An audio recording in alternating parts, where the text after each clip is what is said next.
Old Marley was as dead as a doornail. This must be distinctly understood, or nothing wonderful can come of this story I am going to relate.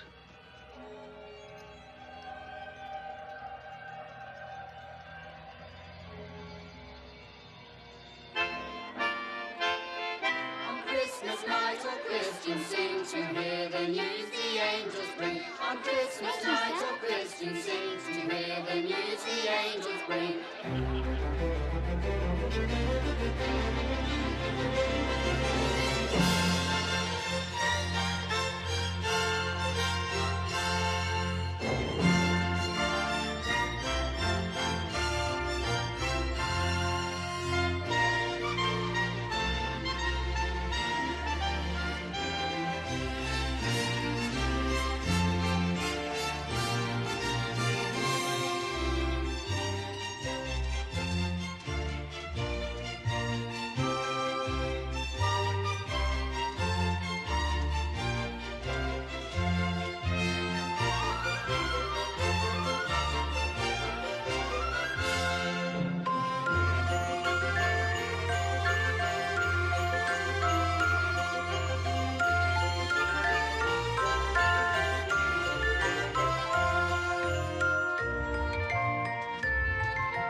Years ago today.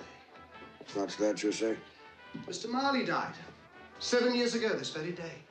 Would it be too much to ask that you return to the work for which I pay you so handsomely? Mr. Cratchit! The fire's gone cold, Mr. Scrooge. Come over here, Mr. Cratchit. What is this? A shirt. And this? A waistcoat. And this? A coat. These are garments, Mr. Cratchit. Garments were invented by the human race's protection against the cold. Once purchased, they may be used indefinitely for the purpose for which they are intended. Coal burns. Coal is momentary, and coal is costly. There will be no more coal burnt in this office today. Is that quite clear, Mr. Cratchit? Yes, sir. Now, please get back to work before I am forced to conclude that your services are no longer required. Yes, sir.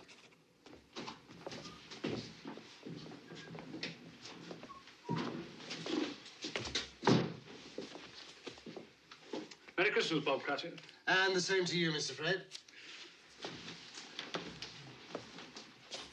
Merry Christmas, Uncle. I said, Merry Christmas, Uncle. Humbug. Christmas a humbug, Uncle. Surely you don't mean that. I do. What's Christmas but a time for buying things for which you have no need, no money? Time for finding yourself a year older, not an hour richer. If I could work my will, every idiot who goes about with Merry Christmas on his lips should be boiled in his own pudding and buried with a stake of holly through his heart.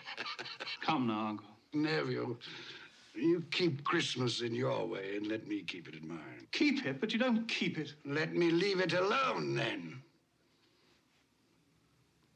Much good it may do you, much good it has done you. There are a great many things from which I might have derived good, from which I have not profited, I dare say. Christmas among the rest. But I've always thought of Christmas time when it comes round as a good time, a kindly, forgiving, charitable time. A time when men and women seem by one consent to open their shut-up hearts freely to their fellow creatures. And so Uncle Lurt has never put a scrap of gold or silver into my pocket. I do believe that it has done me good. And I say, God bless it.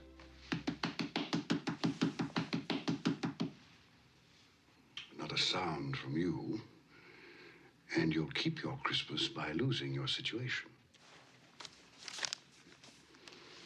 You're quite a powerful speaker, sir. I wonder you don't go into Parliament. Please don't be angry, Uncle. Come, dine with us tomorrow. Dine?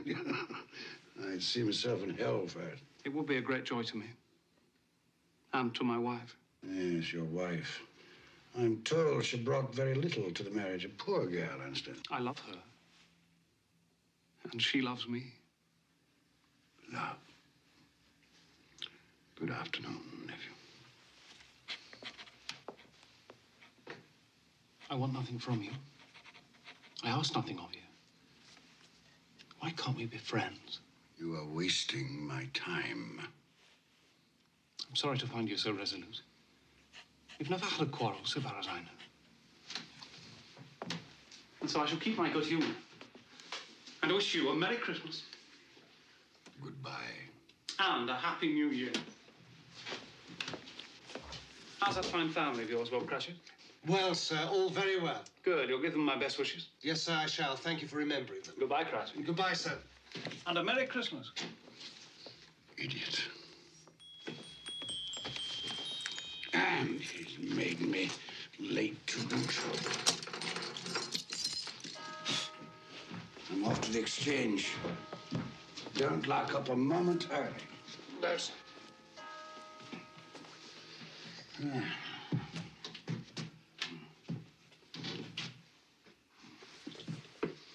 You'll want all day tomorrow, I suppose.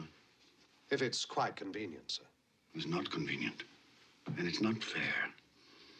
If I were to hold back half a crown from your pay for it, you'd think yourself ill-used, I'll be bound. But you don't think me ill-used when I pay a day's wages for no work. Christmas comes but once a year, sir. Poor excuse for picking a man's pocket every 25th of December. And I suppose you must have it. Be here all the earlier the next morning, Cratchit. Yes, sir, I shall. I certainly shall. Make sure. Yes, sir. And a Merry Christmas to you, Mr. Scrooge. Humbug. Ah.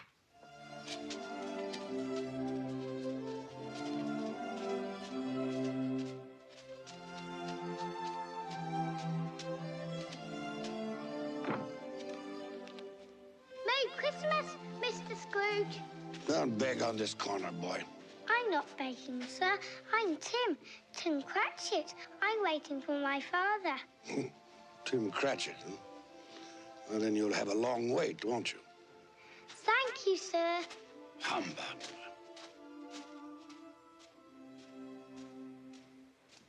Our Saviour Christ and His Lady on Christmas Day, on Christmas Day. Our Saviour Christ and His Lady on Christmas Day in the morning. Clear the road. They with Out of the us way. Let me down the through. ships all three on Christmas Day, on Christmas Day.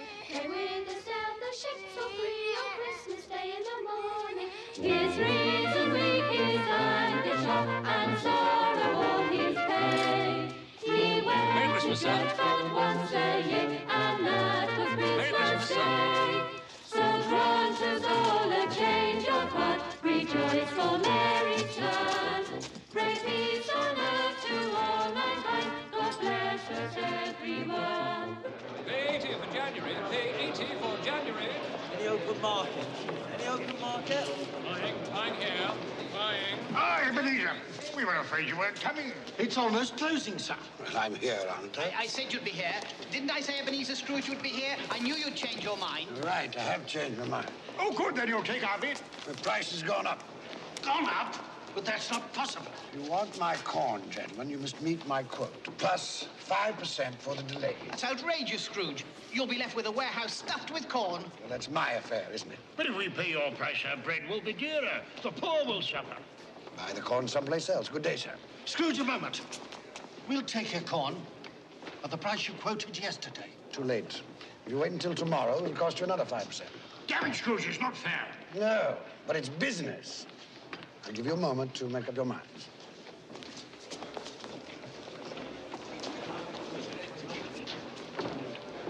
right, Scrooge. Done and done. Very good, gentlemen.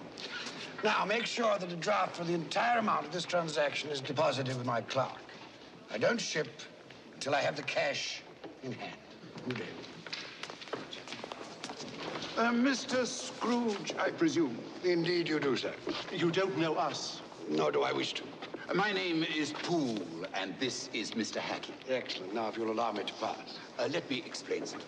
At this festive season of the year, it seems desirable that those of us with means should make some slight provision for the poor and destitute who suffer greatly at this time. Provision? Are you seeking money from me, then? Many thousands are in want of common necessaries. Hundreds of thousands are in want of common comforts. Are there no prisons? Plenty of prisons. The workhouses, they still in operation? They are. I wish I could say they were not. The treadmill, the poorhouses, still in full vigor? All very busy, sir. I was afraid from what you said that something had stopped them in full force. A few of us are endeavoring to raise a fund to buy the poor some meat and drink and food and warmth. What can we put you down for, sir? Nothing. You wish to be anonymous? I wish to be left alone. Since you asked me what I wish, gentlemen, that is my answer. I don't make merry myself at Christmas, and I can't afford to make idle people merry. My taxes help to support the public institutions which I have mentioned, and they cost enough. Those who are badly off must go there. Many can't go there, and many would rather die. If they would rather die, perhaps they had better do so, and decrease the surplus population. Surely you don't mean that, sir. With all my heart. Now, if you will go about your business, gentlemen, and allow me to go about mine. Good day.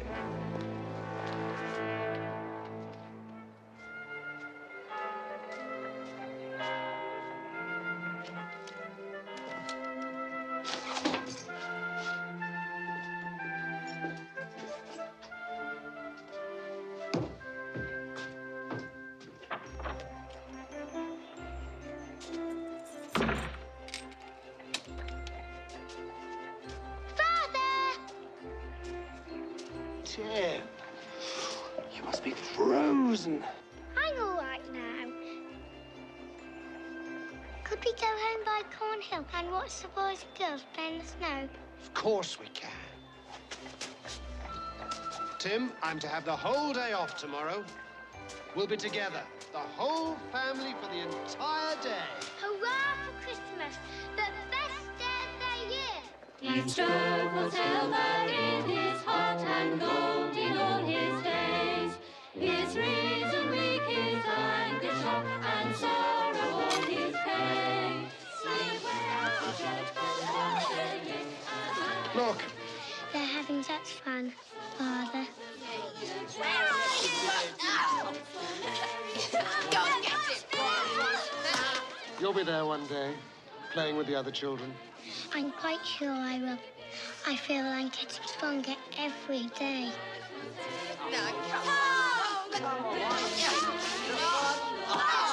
We must go home now. Your mother will be waiting for us. Yes, it's time to go home. Here we go.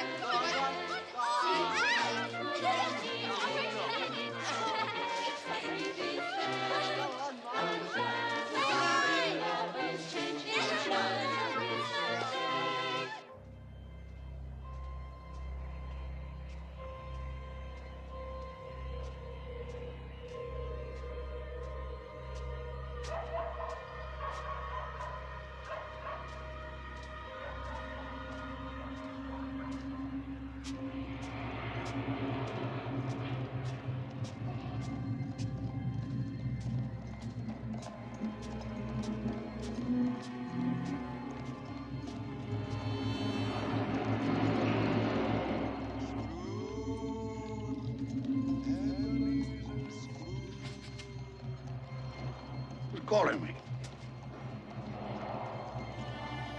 No one call my name.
Humbug, sir. I won't believe it.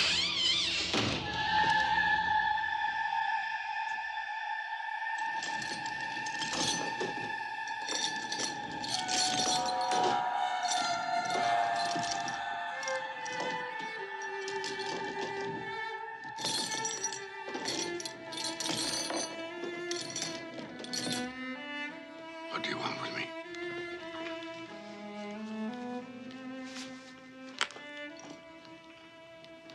Much. Who are you? Ask me who I was. You're particular for a ghost. Who are you then? In life, I was your partner, Jacob Marley. Can you sit down? I can. Well, do it then.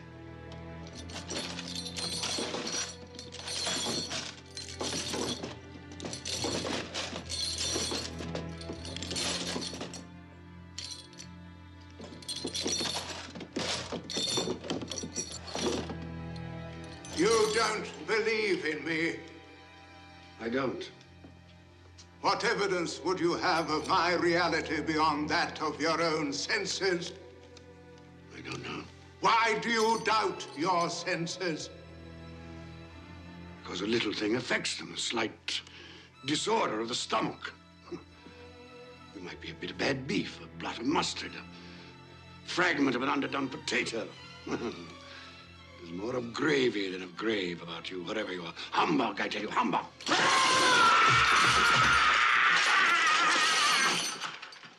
Mercy. Dreadful apparition. Why do you trouble me? Man of the worldly mind, do you believe in me or not? I do, I must. But why do spirits walk the earth? Why do you come to me? It is required of every man that the spirit within him should walk abroad among his fellow men and travel far and wide. And if that spirit goes not forth in life, it is condemned to do so after death. It is doomed to wander through the world and witness what it cannot share, but might have shared, and turn to happiness. You're chained. Tell me why. I wear the chain I forged in life. I made it link by link and yard by yard. Is its pattern strange to you? Or would you know the weight and length of the strong coil you bear yourself? It was as full, as heavy, and as long as this 7 Christmas Eves ago, you have labored on it since. It is a ponderous chain. I see no chain. Mine were invisible until the day of my death, as yours shall be. Jacob, tell me more. Speak comfort to me. I have none to give. My spirit never walked beyond our counting house. In life, my spirit never roved beyond the narrow limits of our money-changing hole. No doubt of that. You always were a good man of business. Business? Mankind was my business. The common welfare was my business. Charity, mercy, forbearance, and benevolence were all my business. The dealings of my trade were but a drop of water in the comprehensive ocean of my business. I'm sorry for you, Jacob. Is there anything I can do for you? For me? Nay, it is too late. But I have come for your sake, Ebenezer. Have you? Well, you always were a good friend. As part of my penance, I have been sent to warn you. And so you have? And to offer you a hope and chance of escaping my fate. You will be haunted by 3 spirits. 3 spirits? Is that the chance and hope you mentioned? It is. Well, in that case, I think I'd rather not. Expect the first tonight. when the bell tolls 1. Couldn't they all come at the same time, Jacob, and have it over? Expect the second on the stroke of 2. The third, more mercurial, shall appear in his own good time.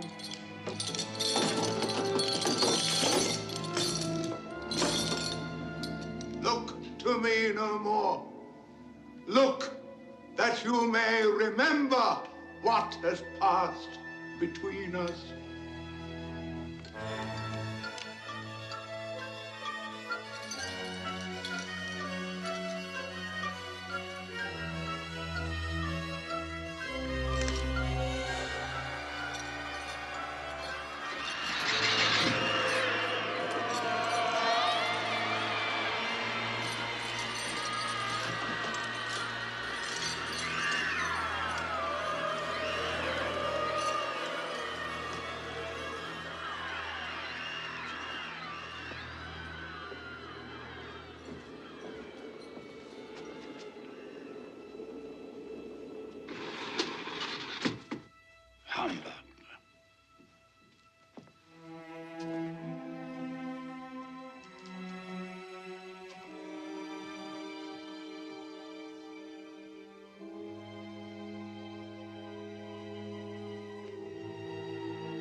Something I ate.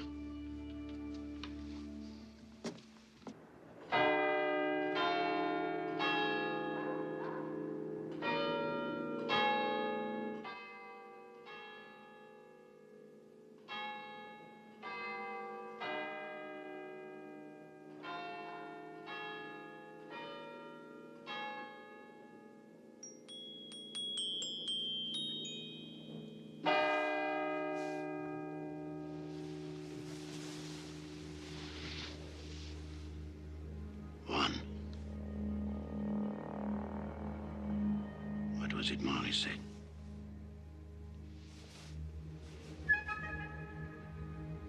Nothing.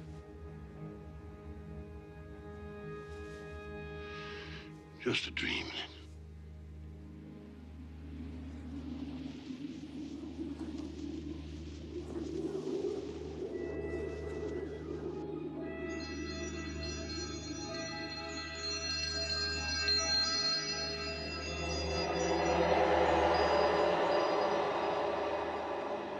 The spirit whose coming was foretold to me?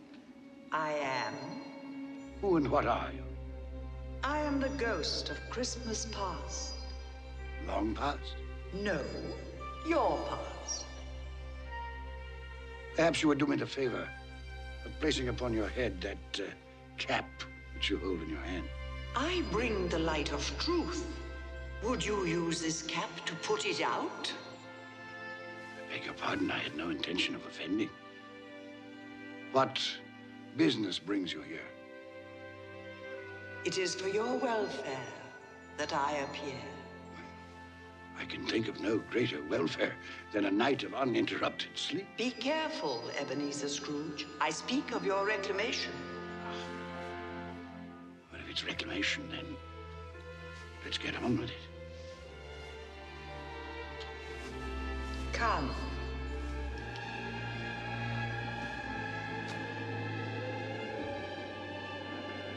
We shall be invisible and silent as the grave. You will now see a child, a youth. You will see yourself, Ebenezer. The air is so clean. How different from the city. Do you know where you are? Of course, I was bred here. I was a boy in this place. That's Daniel Costas. Robert Estes. Hello, Daniel.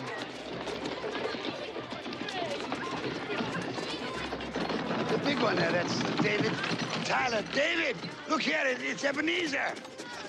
I told you, Ebenezer. They can't hear you. How happy they all seem. That's right, they do. Yes, well, it's time to move on. Come along, Ebenezer. You know the way. I could walk it blindfolded. Your school. I remember.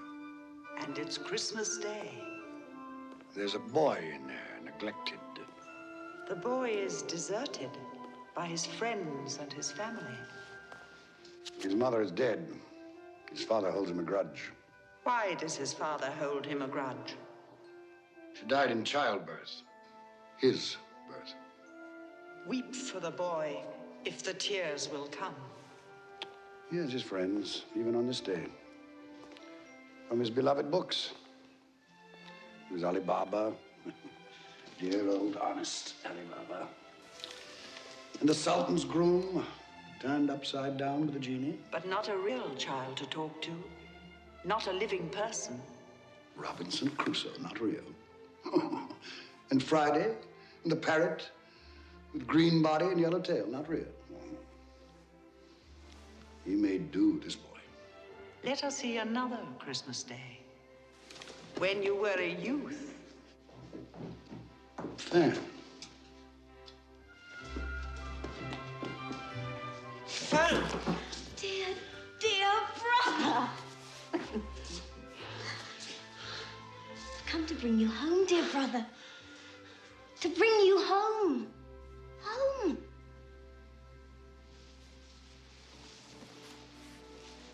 Home, little fan. Yes. Home for good and all. Father's much kinder than he used to be.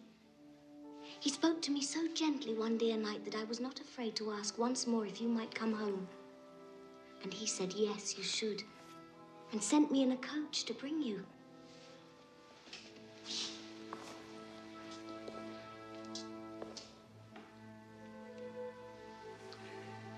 You're quite a woman, little fan. And you are to be a man now. And never come back here. Come along, we mustn't keep Father waiting.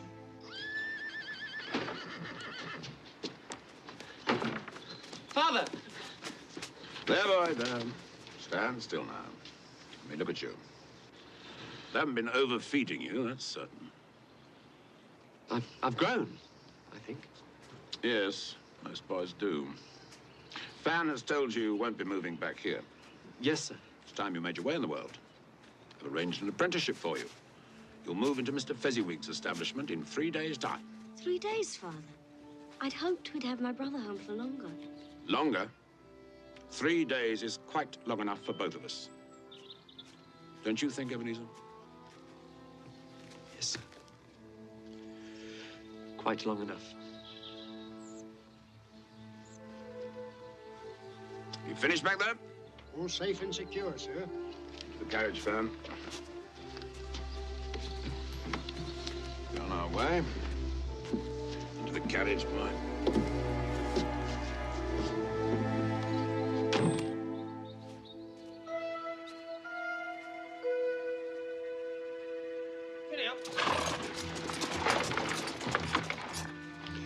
Fan pleaded for more time, but my father was very stern man.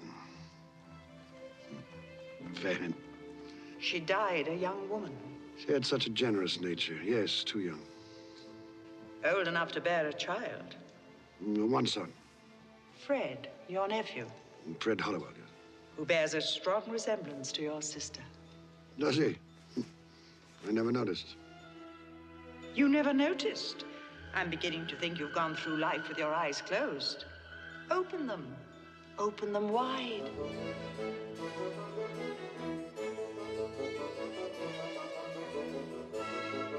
You know this man?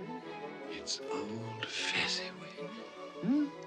Oh, yes, my dear. Would you ask Mr. Pulling to refer that matter to Mr. Scrooge? Eh? Thank you, my dear. And you know this place? No, was I not apprenticed here? You... Pay attention, everybody. Dick, Ebenezer, pens down. No more work tonight, boys. It is Christmas Eve. So, close those ledgers down, Ebenezer and Dick. Clear away in here, everybody. We need the room.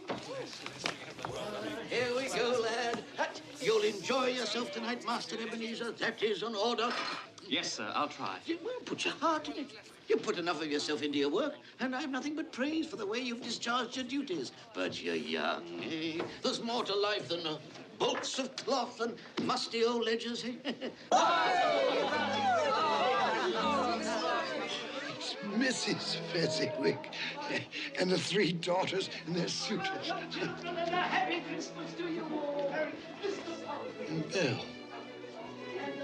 I had forgotten how beautiful she was.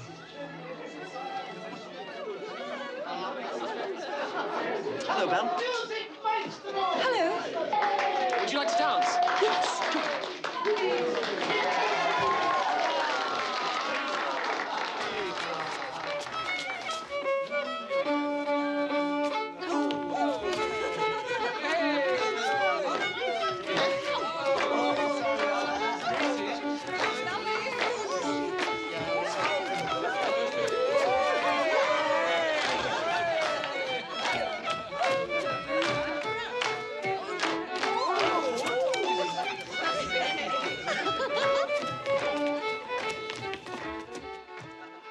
How long since you danced, Ebenezer? Waste of time, dancing. You didn't think so then? There was a reason then. There's been a change in you since you've come to Fezziwig's. You were so gloomy. Oh, I think I should warn you, Miss Bell. I am of a serious bent of mind.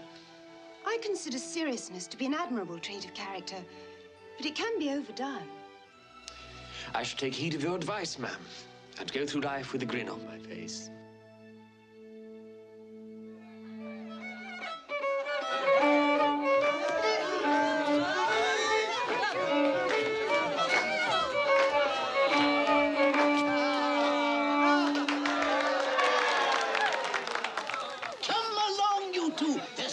Sir Roger de Coverley. Time enough to sample the punch when you're old and fat like me, eh? Oh, I'd best partner my wife before that young scamp goes dancing off with her. Oh, what a difference it makes, Ebenezer, to travel the rough road of life with the right female to help bear the burden, eh?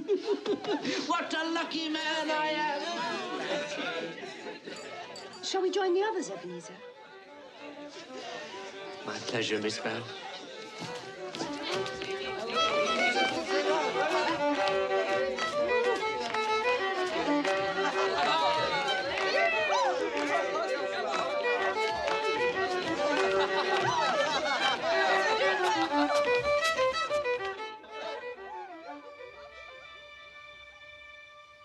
Old Fezziwig, a silly man. Silly? Why silly? What did he do, after all, to deserve the praises of those apprentices? Spent a few pounds, danced like a monkey, beamed a great smile.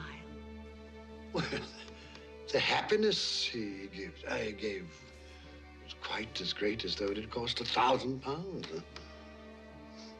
Just small things.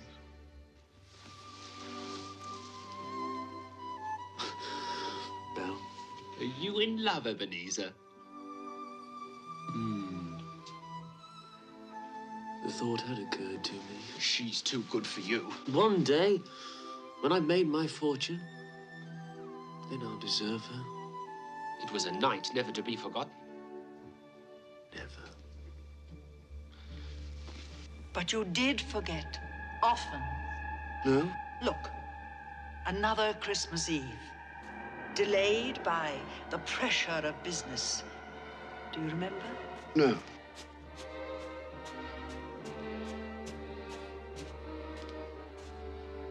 Hello, Belle. Now do you remember? Sorry I'm late. I thought you might not come. I know how busy you are. Well, the time of year and the nature of my business, it's important now that I use my time and opportunities wisely. Another idol has displaced me. What idol has displaced you? A golden one. All your hopes have merged into a master passion, profit. The thought of money engrosses you. Perhaps I've become wiser. But I've not changed towards you. Our contract is an old one. It was made when we were young and our prospects limited. How often I've thought of those times. If there had been no understanding between us, would you seek me out and try to win me now? A dowerless girl with nothing but myself to bring to a marriage. You have no answer. You think I would not then? Oh, Ebenezer, what a safe and terrible answer. So characteristic of the careful man. Ebenezer, I release you. You are a free man. I let you go with a full heart. May you be happy in the life you have chosen.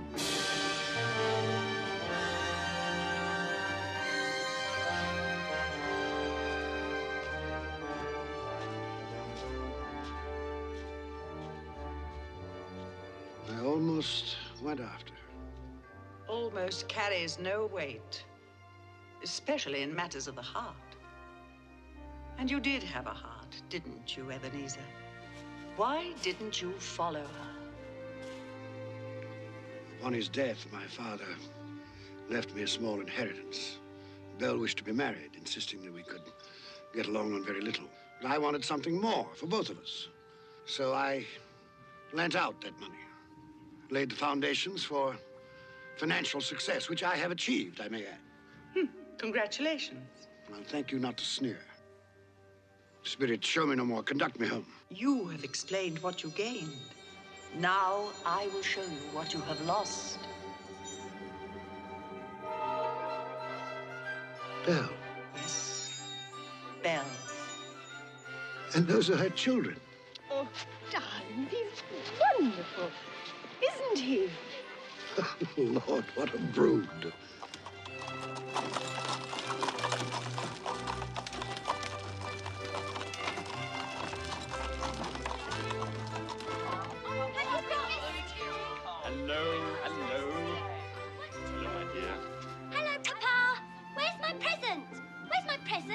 You'll have to wait until tonight.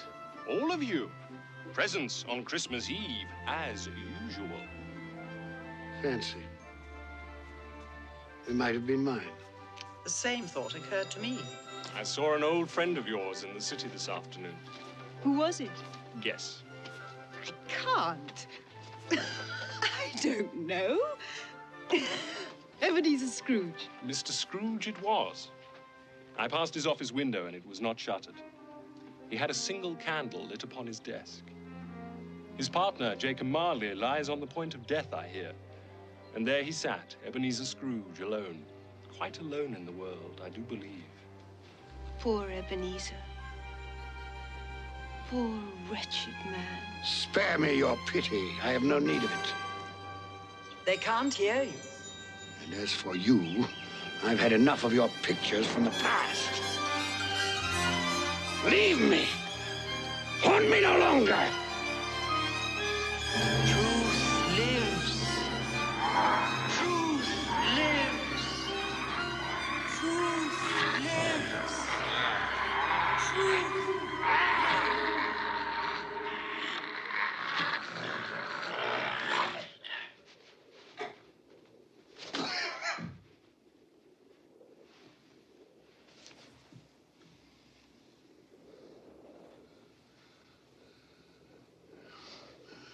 A nightmare.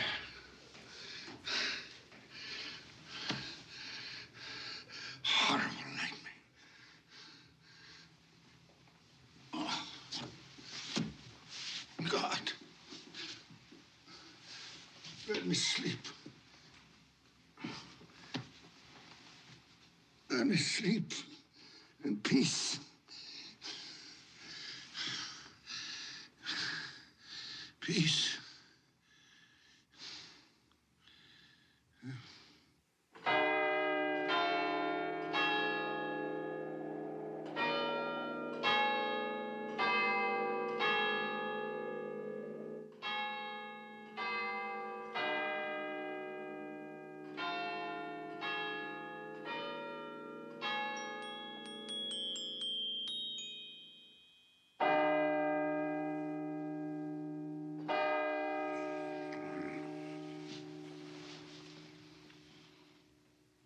2.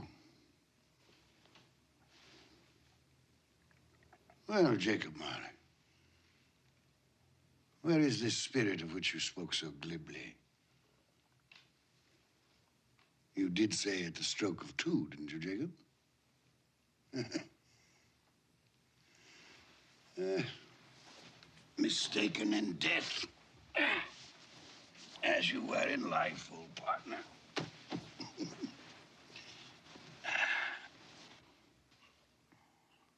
Ebenezer Scrooge! Ebenezer Scrooge!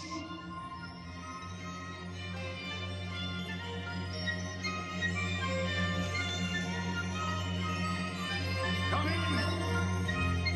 I intend to.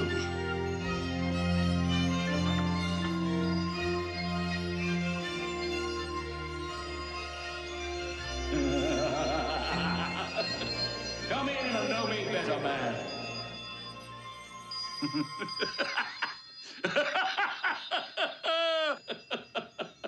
You've never seen the likes of me before, eh? It's quite true, I have not. You've never walked forth with any of the younger members of my family? No, not that I remember. Nor any of my elder brothers born these later years? I'm afraid not, no. Do you have many brothers, Spirit? Over 1,800! Tremendous family to provide for. Take hold of my robe, Ebenezer Scrooge.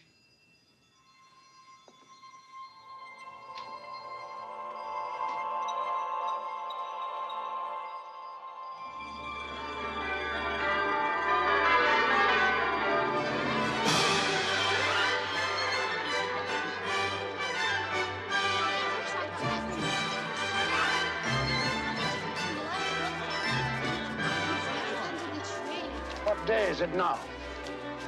Don't you know? Christmas morning.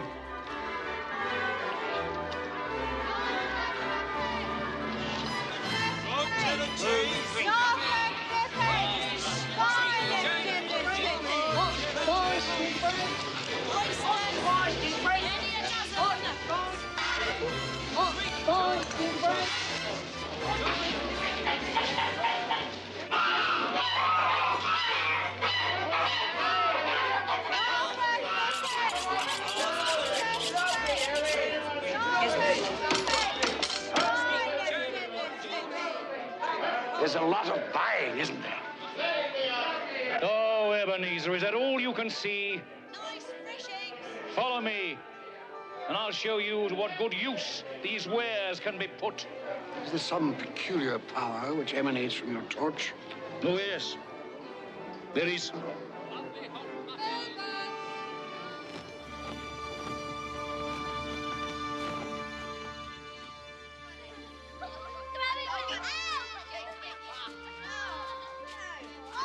Do you know this house? I can't say I do. It is the house of Bob Cratchit. Is he? Well, he does very well on 15 bob a week. Shall we go in? I wouldn't want to disturb. As with Christmas past, we shall be invisible and unheard. I wonder what's keeping your father. He's probably stopped to talk to the parson. Father always likes to compliment him on his sermons. I do hope the pudding's a success this year. No one makes a better pudding than you, Mother. Peter, save some for the rest of the family. Just testing the cooking, Mother. I'm sure they'll manage very well on their own without your help, young man. Hello, Mother. Hello, Mother. Smell the goose cooking, Martha. Yes, it makes my mouth water. Mine too. I can't wait. Well, you'll just have to. Now run along with Martha and help her butter the bread thinly. Here they are. Merry Christmas, everyone. You're late, Bob Cratchit. Oh, and you're quite like an icicle, Tim. You've been dawdling. Father had a long talk with the minister. Thought as much.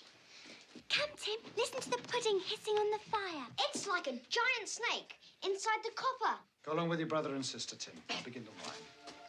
you go then. Come on. How did you behave in church? As good as gold. Better. I was very worried if it'll turn out all right. Look how they support him. What did you say? Nothing. It's, nothing. Somehow he gets thoughtful sitting by himself so much. He thinks the strangest things. He told me coming home that he hoped that the people in church saw him because he was a cripple, and that it might be pleasant for them to remember on Christmas Day who it was that made lame beggars walk and blind men see. It seems to me that Tim is getting stronger every day, that his limbs are growing, that he's in better spirits, it seems to me. Yes, Bob. I'm sure you're right. He is getting stronger. Well, we're all here. That's the important thing. Belinda, help me with the goose. Yes, Mother.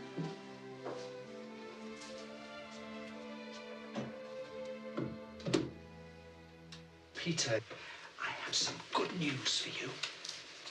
I met by chance this morning at church a fine gentleman, Fred Hollywell by name. He's a nephew of our own Mr. Scrooge, and he remembered that I have a son coming of working age, and he told me that he had a position open starting at 3 shillings and 6pence every week. 3 shillings and 6pence every week? So, if you are agreeable, you may start work on Monday next. Now I can begin to help you and Mother. More important, you shall be embarking on a fine career. To start a boy at 3 and 6pence a week.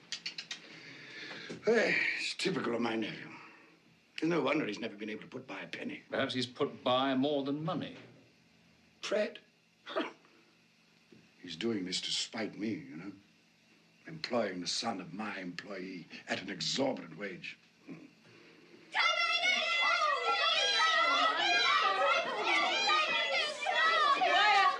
Quiet, children, quiet. Wonderful goose. Enough for an army. So brown and crisp. Mother, you've outdone yourself. Is it all right then? Hurry, Father, cut the goose. I can't wait. Haven't we forgotten something? Lord, we thank you for the bounty you have placed before us. We thank you for this day of love and joy. We thank you for allowing us to be together, to share with each other and with you the fullness of our hearts on this special day. Amen. Amen. Amen. Amen. What? You say something? No. No. I thought I heard you. No, I said nothing.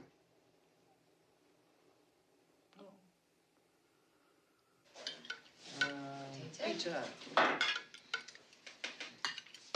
Alice. Linda. Potato, Alice? A very small goose. It's all Bob Cratchit can afford. Me. Are we all served? Yes. Then let's begin. And a Merry Christmas to us all. A Merry Christmas to us all. And God bless us, everyone.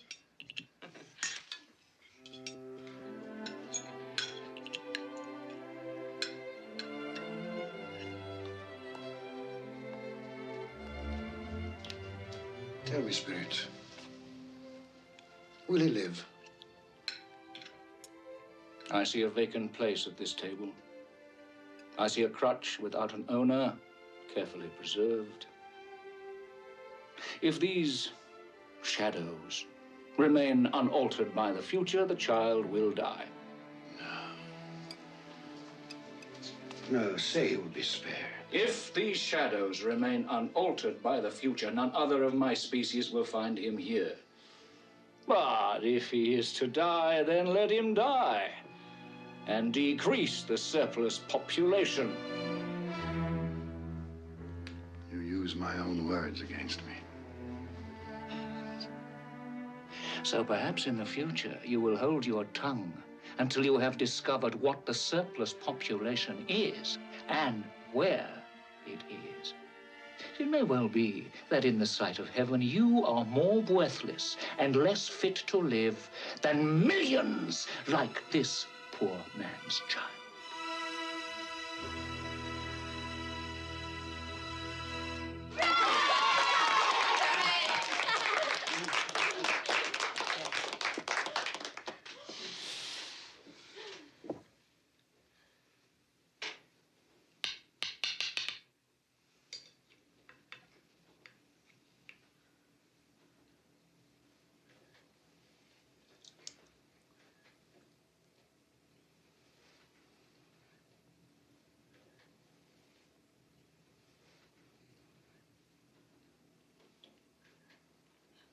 A triumph, my dear. Another triumph. I told you so, Mother. Well, it's a success. What a relief for Mrs. Cratchit. Now their feast is over. Not quite. Just one more ceremonious moment. Look.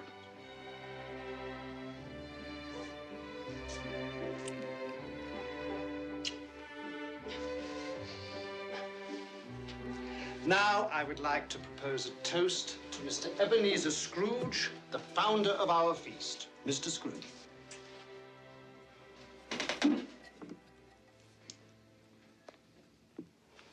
Huh. The founder of our feast, indeed. I wish I had him here. I'd give him a piece of my mind to feast upon, and hope he had a good appetite for it. My dear, the children, it's Christmas Day. It should be Christmas Day, when one would drink the health of such a stingy, odious, mean, hard, unfeeling man as Mr. Ebenezer Scrooge.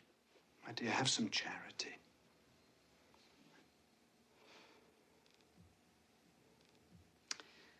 Oh, well. I'll drink his health, for your sake, and the day's sake, but not for his.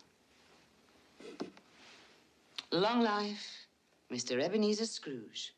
A Merry Christmas and a Happy New Year. I've no doubt his Christmas will be very merry, and he'll be very happy. Mr. Scrooge. Mr. Scrooge. Mr. Scrooge. Mr. Scrooge. Mr. Scrooge. Mr. Scrooge.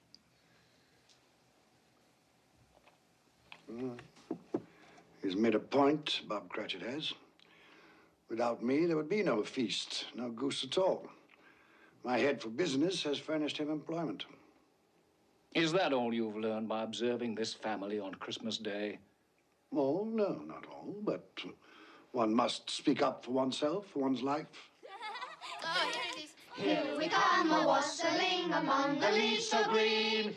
Here we come, a-wandering so fair to be seen. Love and joy come to you, and a Merry Christmas too. And God bless you and send you a Happy New Year. We have some time left.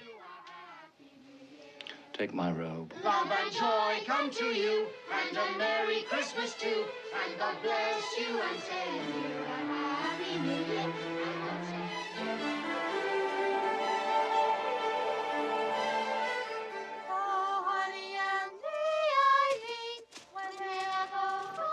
Where are we now? Just a street. Any street. This house. We'll go in here. Think it might amuse you. I'm in no mood to be amused.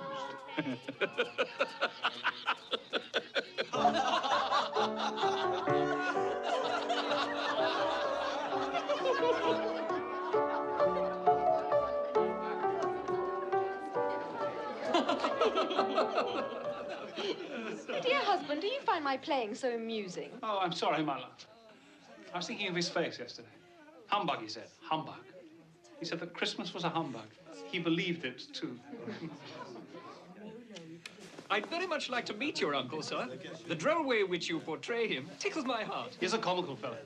But not so pleasant as he might be. His offences carry their own punishment. Dear brother-in-law, it's said he's very rich. Yes, well, that is very true. But his wealth is of no use to him. He doesn't do any good with it. He doesn't even make himself comfortable with it. Well, you must squander it. That's what you mean by comfortable. You mustn't argue with those we visit. It's useless and even tactless. Tact is a quality I despise. That I can see. I have no patience with him. Well, I have, and I feel sorry for him. Sorry for me. Who suffers from his ill whims? Himself, always. Here, he takes it in his heart to dislike us and not come and dine with us. And he loses a very good dinner indeed. The reason that I talk about my uncle so is that my mother, God rest her saintly soul, was very fond of him. She loved him. It's true. Fan loved me and I her. Dear Fan. Only she were alive today. Fred looks very like her. Yes, I've been reminded of that just recently. I was only going to say that the consequences of his taking a dislike to us and not making merry with us is that he loses some pleasant moments which could do him no harm. And I mean to give him the same chance every year, whether he likes it or not. And every year he'll say, Christmas. Bah! Oh, my dear, we must see to our guests. Hello there. Would you like some nougat? Boys, can't hear myself think. Well, they seem to be happy. Well, I suppose that free food and drink would be an occasion for pleasure to most people. Happy in each other's company, I mean. Everyone, hush there. We shall have a game, a word game. Huh? Yes, a game. What should it be?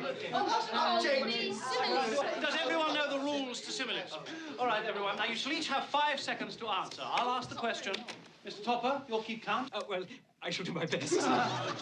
Now, you'll each have 5 seconds to answer. If you fail to give an acceptable answer within that time, then you must each stand behind your chair.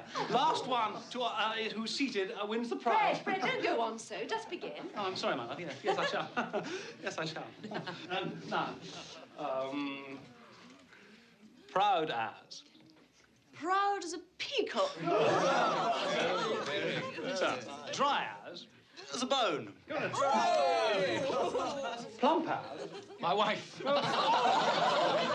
Sorry, just a little joke. Plump as... 1. 2 seconds. A partridge. Quick as. Oh. Wind. No. 1, 2, 3, 4, 5. A wink, you idiot. Ebenezer, shh. You said they could neither see nor hear us. That's quite true. Oh, yes, sorry. Even I forget the regulations sometime. After all, I do not come back very often. Shh, I'm trying to listen to the game. Modest as.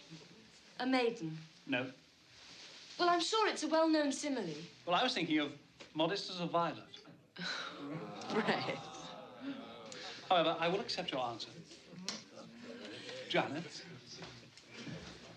Attend. Tight as. Tight as... A drum. Anyone knows that. Tight as. Not very bright, my nephew's wife. Tight as your Uncle Scrooge's purse strings. Oh, Janet, that's quite wrong. And your time is up. You've lost and you must stand behind your chair. Tight as a drum. That's what I was thinking of. Good for you, Fred. The boy's got a head on his shoulders. And as for the laughter at my expense, Spirit, I'm inclined to overlook it in view of the general gaiety of the evening. It is now time to leave this pleasant scene. We have one more visit to make before my time is done. Take hold of my robe. Sly as. A fox! Yes. Red as. Red as a rose. Yeah. Silent as. The night. No. A mouse. Not at all. No, I know. The grave. Where are we now? I'm sure I don't know this place. The name would mean nothing to you. It's a place, like many in this world.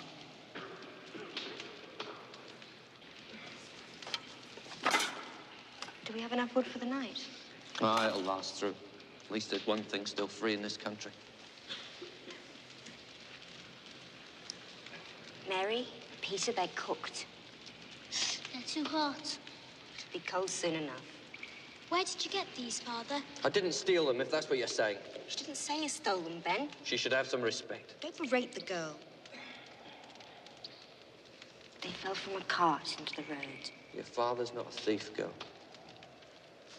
Not yet.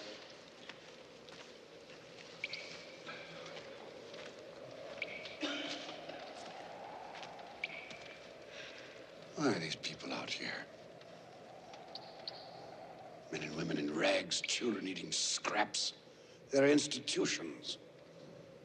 Have you visited any of them, these institutions you speak of? No, I'm taxed for them. Isn't that enough? Is it?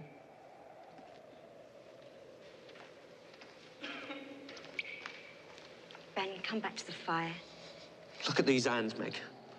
They're hard hands. They've done hard work. I want to work. I want to have bread for my children. It's not right that there's no work. We're together, Ben. That's the important thing. I love you, Meg. I love the children. Tomorrow, take the children and go to the parish poorhouse. No. No. I'd rather we all drowned in the river than go to one of those places and be separated forever. Until I get work. No. Ben, we're a family. We stay together. Come. Come back to the fire. Come.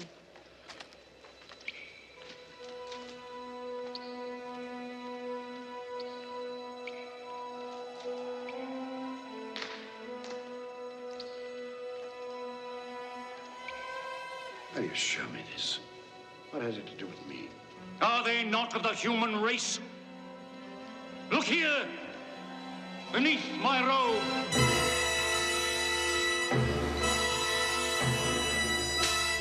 Look upon these.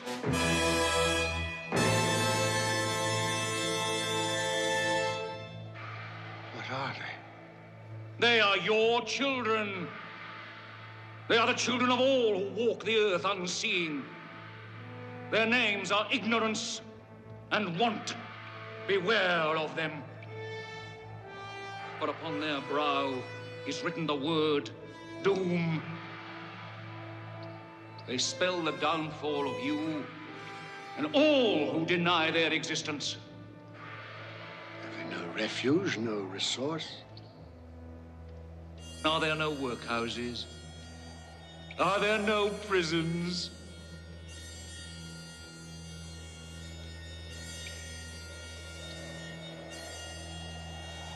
Cover them. I do not wish to see them. I thought as much. They are hidden. But they live. Oh, they live. Well, time has come for me to leave you, Ebenezer Scrooge. Leave? Leave me here? Oh, yes. Well, you cannot. Take me back to my bed. It's too late. It's cold. The place is strange. Don't leave me.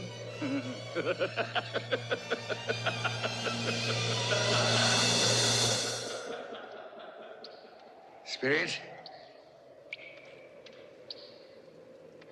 come back. I wish to talk.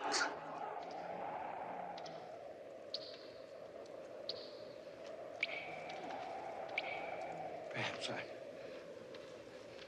I have made a mistake here and there. Talked too quickly about matters to which I gave no great thought. Very well, we'll have a give and take. Come to some meeting of the minds. I'm a reasonable man. Spirit! Have pity on me. Don't leave me.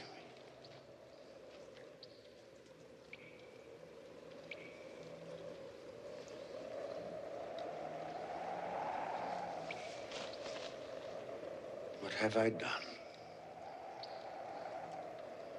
to be abandoned like this? What?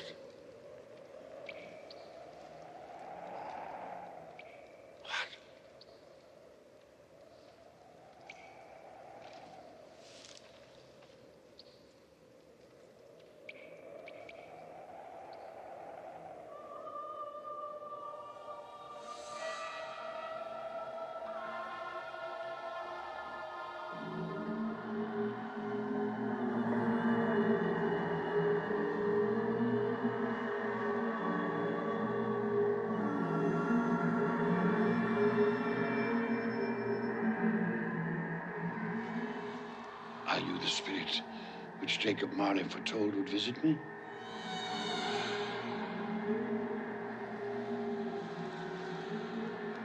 Then I am in the presence of the ghost of Christmas yet to come, am I not?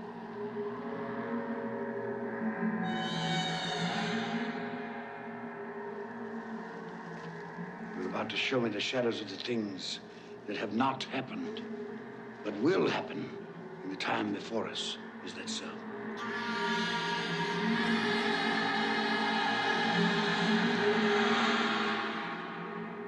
fear you more than any specter I have seen.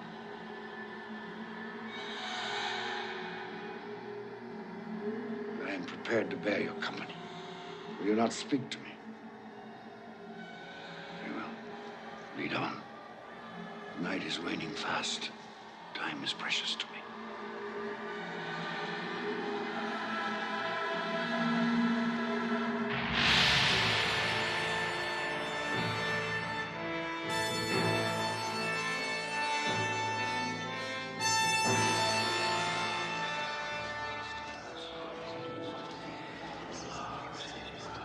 This place, I know it very well. The exchange, it's like a second home to me.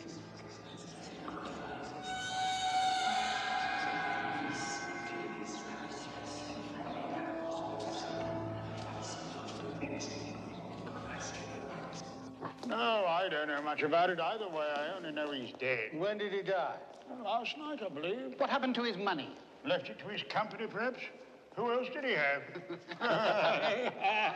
It'll likely be a very small funeral, supposing we volunteered and form a party. I'll go if lunch is provided, but I insist on being fed for the time I'll waste. Have these men no respect for the dead? I should go, I suppose. After all, we did considerable business together. Well, I must go and find the price of corn. Goodbye. How was I privy to that conversation? What purpose could it have for me?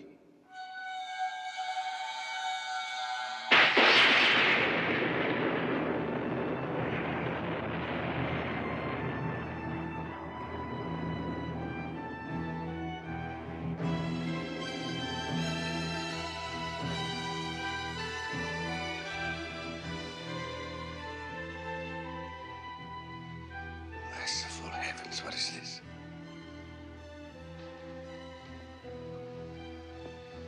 Spirit, this is a fearful place. I wish to leave it.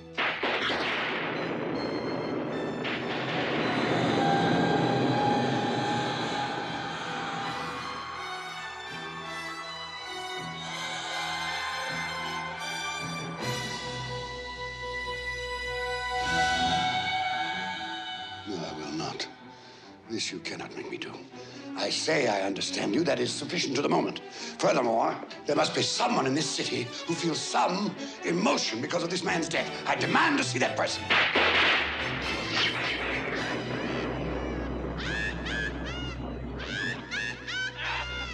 This is a most foul part of town. We must have made a mistake, taken a wrong turn.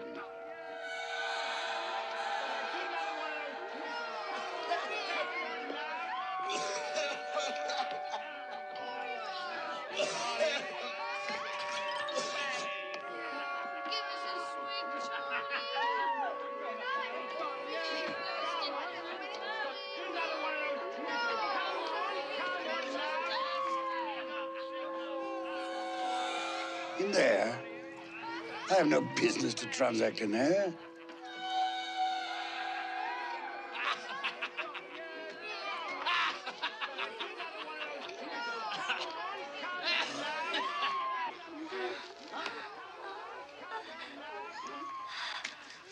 Well, open it up, Mrs. Dilber. Am I to pay you for goods I haven't seen? You'll not ask me how I came by these. Every person has a right to take care of himself.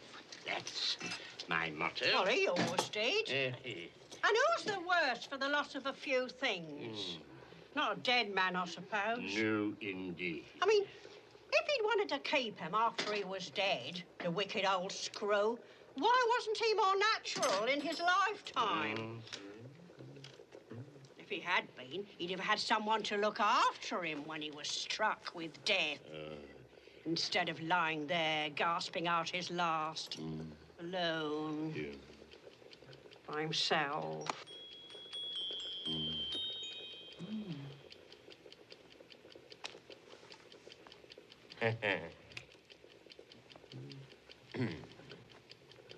Those are my things.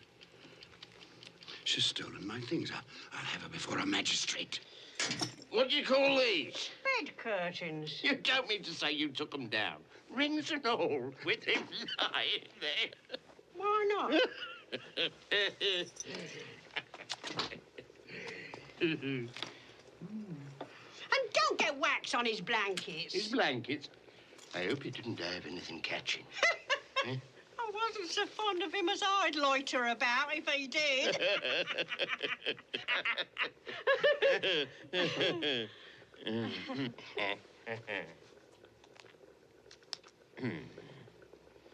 Well, what's your offer then? 4, 6, 5, 3, 6, 2, 4. Those are not my things. Yes, they are similar, but the person she speaks of, that could not be me. A similarity, perhaps. £1, 5 and 3. Not a penny more if I was to be boiled for it. You're hardened, Joe, and no mistake. I'm always kind to the ladies. That's the way I ruin myself. Spirit, what perversity is this? I asked to see some emotion in connection with this man's death. You show me only greed and avarice. Let me see some tenderness, some depth of feeling.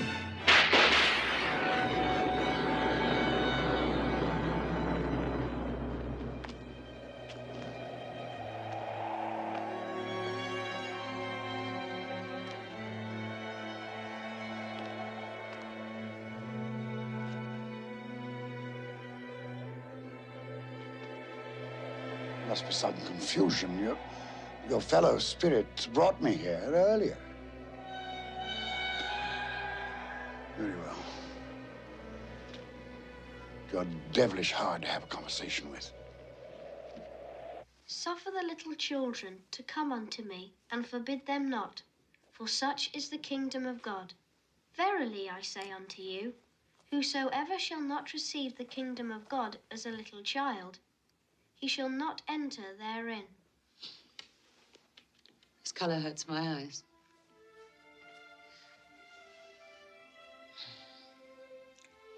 It's better now. This work makes my eyes red. And I wouldn't show red eyes to your father when he comes home. Not for the world. It must be nearly his time. Past it, rather. I think he walks slower than he used to these last few evenings, Mother. Yet I've seen him walk home with Tiny Tim on his shoulders very fast indeed. And so have I. And so have I. And so have I. But he was very light to carry.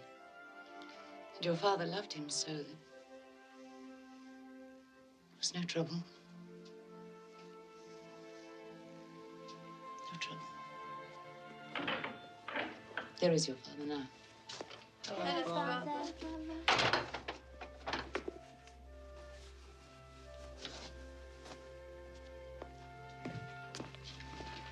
Hello, my dear.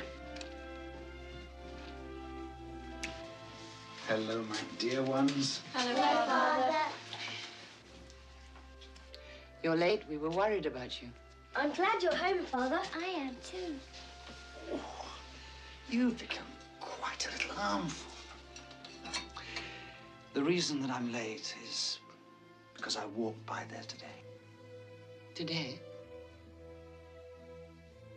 I couldn't keep away. It's so quiet and green. You shall see it on Sunday. We shall all go on Sunday. I promised him that every Sunday I would walk. My little child. My little child. Father, please don't grieve so. Oh, I'm sorry. I have all of you. A blessing to be thankful for. Do you know who I saw in the street today? Mr. Scrooge's nephew, Fred. And he greeted me in his usual cheerful way. And he saw that I was a little sad. He asked me what was distressing me. And when I told him, he said that he was heartily sorry for it. And, Brothers, Tim is part of all of us. And for his sake, we must go on living. So long as we love one another, he will always be alive. Yes, of course, my dear. But however and whenever we are parted from one another, I'm sure that none of us will ever forget poor Tiny Tim. No, never. And when we recollect how patient he was and how mild, although he was but a little child, I'm sure that we will not easily quarrel among ourselves. I am a happy man. I am a truly happy man. I asked for tenderness and depth of feeling, and you've shown me that. Nothing more I need see. Take me home.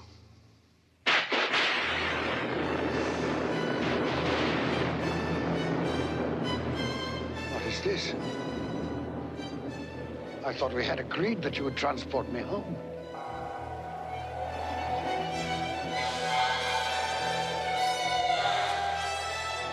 Inspector, something informs me that the moment of our parting is at hand. I know it, but I know not how. Tell me, what man was that whom we saw lying dead?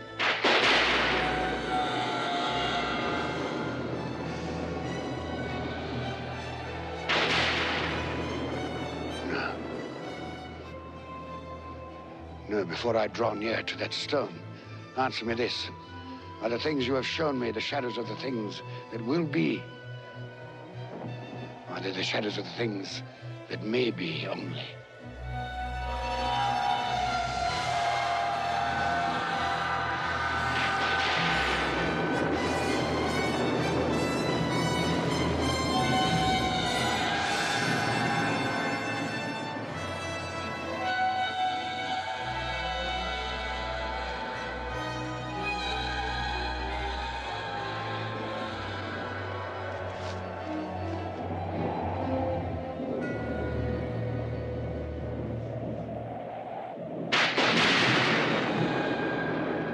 Men's courses will foreshadow certain ends. I accept it. But if those courses be departed from, the ends must change. Tell me that is so by what you show me.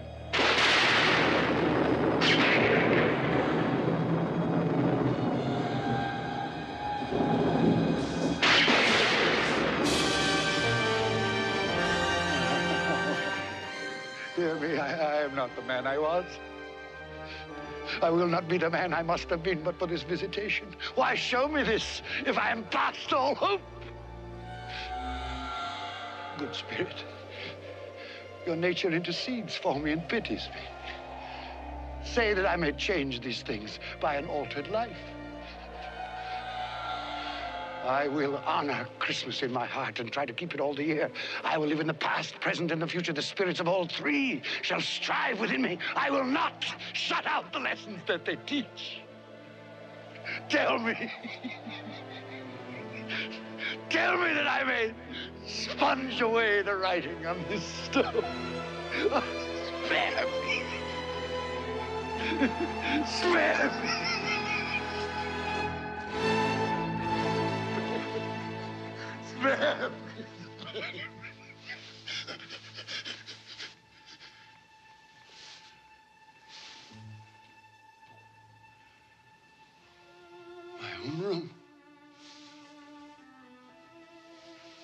I'm alive.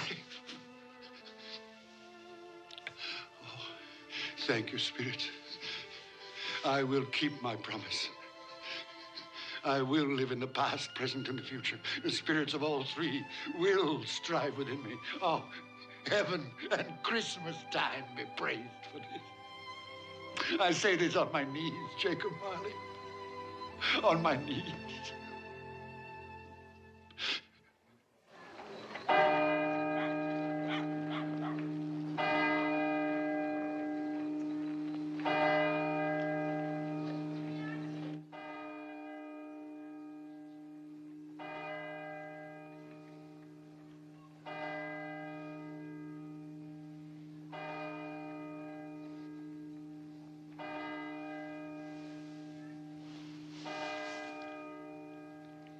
O'clock. And daylight. But what day? Hello, you there, boy. Me, sir? Yes, you, my good fellow. What day is today? Today? Why, it's Christmas Day, of course. Christmas Day. I haven't missed it. The spirits did it all in one night. Well, they can do anything they like. Of course they can. Hello, my fine fellow. Hello. Do you know the poulterers in the next street but one, on the corner? I should hope I did. Intelligent boy, remarkable boy. Do you know if they've sold the prize turkey that was hanging there? What, the one as big as me? Delightful boy. Pleasure talking to you. Yes, the one as big as you. It's hanging there now. Well, go and buy it. Yes, go and buy it and bring them round so that I may tell them where to deliver it. Come back with the man, I'll give you a shilling.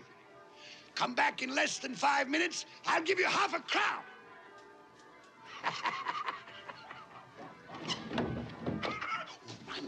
I must dress myself. So much to do. I don't want to lose any time.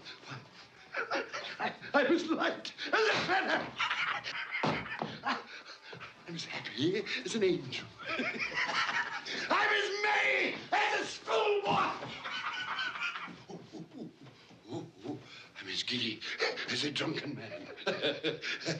Merry Christmas to everybody, and a Happy New Year to the world!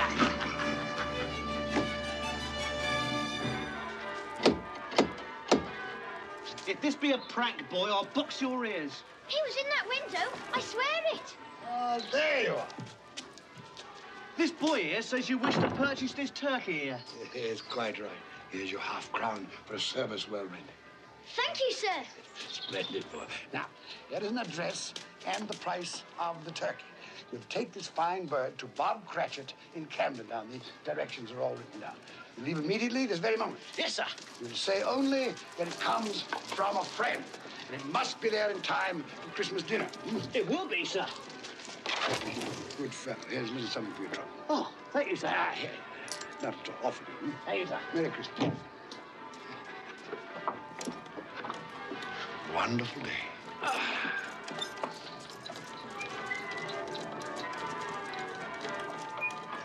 So grant us all a change of heart. Good morning. Merry Christmas to you. Great peace Like angels. Yes, exactly. You sing excellently well here. Thank you. Ah, 'tis I who thank you for that glorious music on this glorious Christmas day.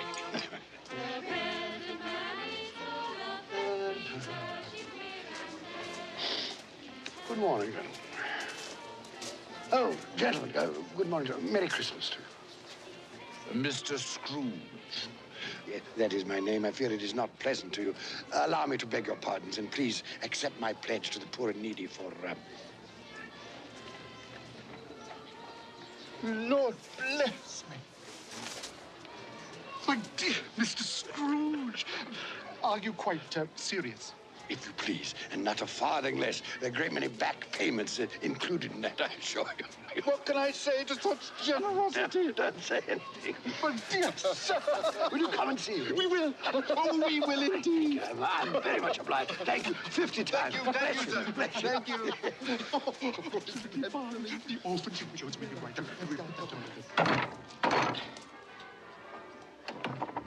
Yes? Bob Cratchit? Yes? This is for you. Well, there must be some mistake. You are Bob Cratchit? Yes. Well, there ain't no mistake. I didn't order this.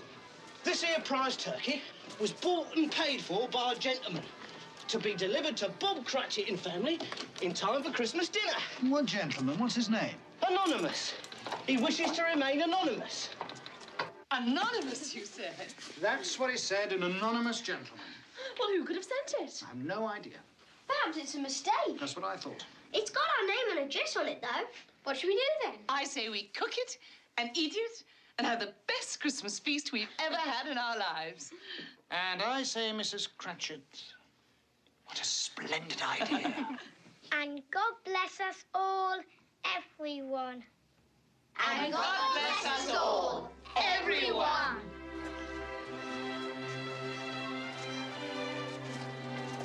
Merry Christmas, sir. Merry Christmas.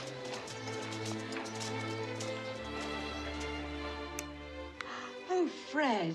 Oh, it's much too expensive. But do you like it? Oh, I love it. Oh, it's the most beautiful thing I've ever seen. Well, then, it belongs upon your wrist, my darling. Merry Christmas. Oh, Fred, I do love you. Oh, and not just for this. I know. I know. Well, who can that be? Well, no one's expected this out of it.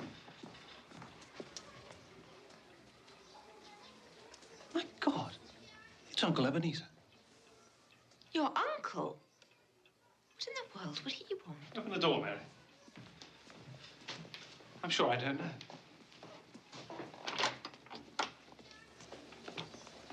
Fred. Uncle Ebenezer. May I come in? Yes, come in. Please. Thank you. Do come in. Good afternoon, madam. Merry Christmas to you. Merry Christmas to you.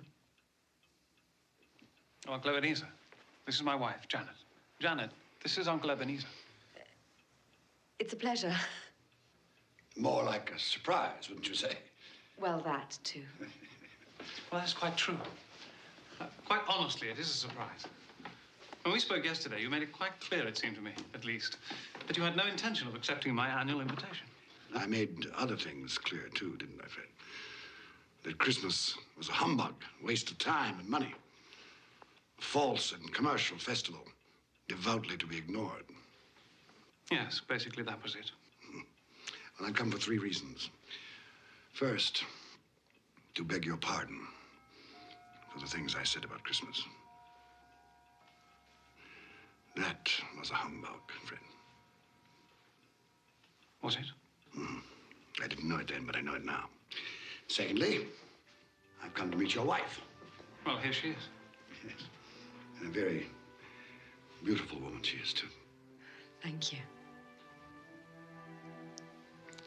I was in love once. Would you believe that? Yes. But I possessed neither the courage nor the optimism, perhaps the depth of feeling that you two have. Thirdly, if the invitation to dine with you today is still in force, I accept. Of course it's still in force.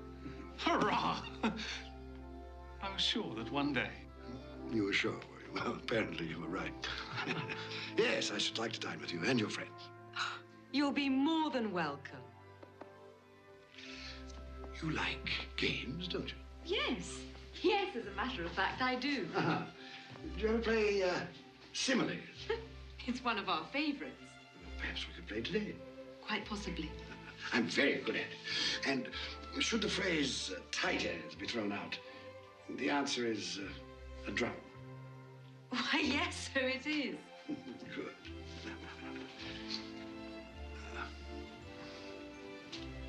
You'll forgive me for saying this, but I see the shadow of my sister in your face. I loved your mother, Fred.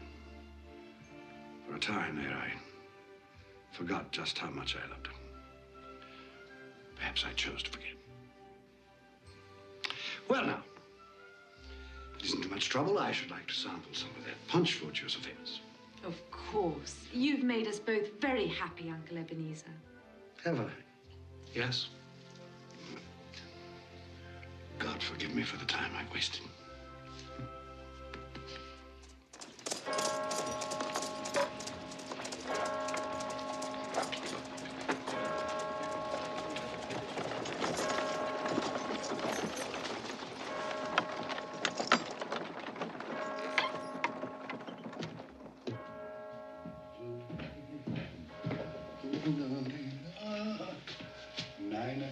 Late again, eh, Cratchit? We'll see about this.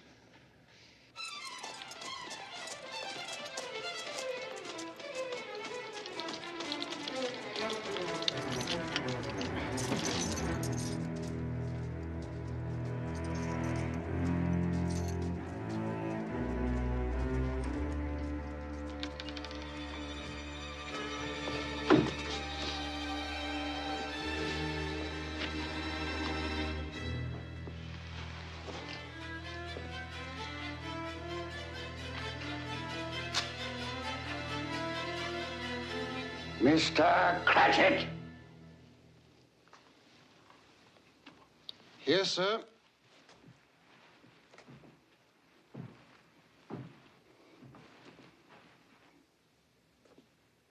Do you know what time it is? Yes, sir. What time is it? 18 minutes past the hour, sir. 18 and a half minutes past the hour. What do you mean, coming here this time of day? I'm sorry, sir. I am behind my time. Yes, I think you are. Step this way, sir, if you will, please. It's only once a year, sir. It shall not be repeated. I was making rather merry yesterday. Well, I'll tell you, my friend, I'm not going to stand for this any longer. Therefore, I am going to double your salary. Double my salary, sir? Yes, Bob.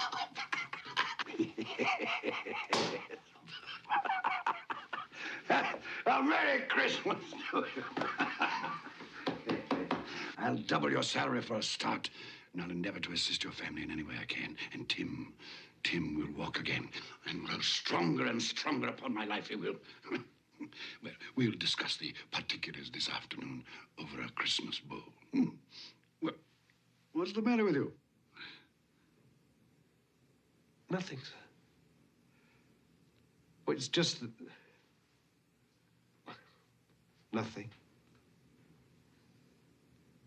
Thank you, sir. My good fellow, make up the fire before we freeze to death. Buy some more coal before you dot another I, Bob Cratchit. Yes, sir.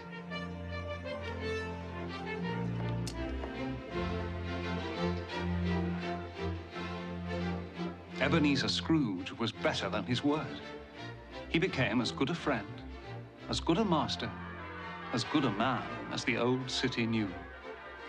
And to Tiny Tim, who did not die, he was a second father. It was said of Ebenezer Scrooge that he knew how to keep Christmas well, if any man alive possessed the knowledge. May that be truly said of us, and all of us. And so, as Tiny Tim observed, God bless us, every one.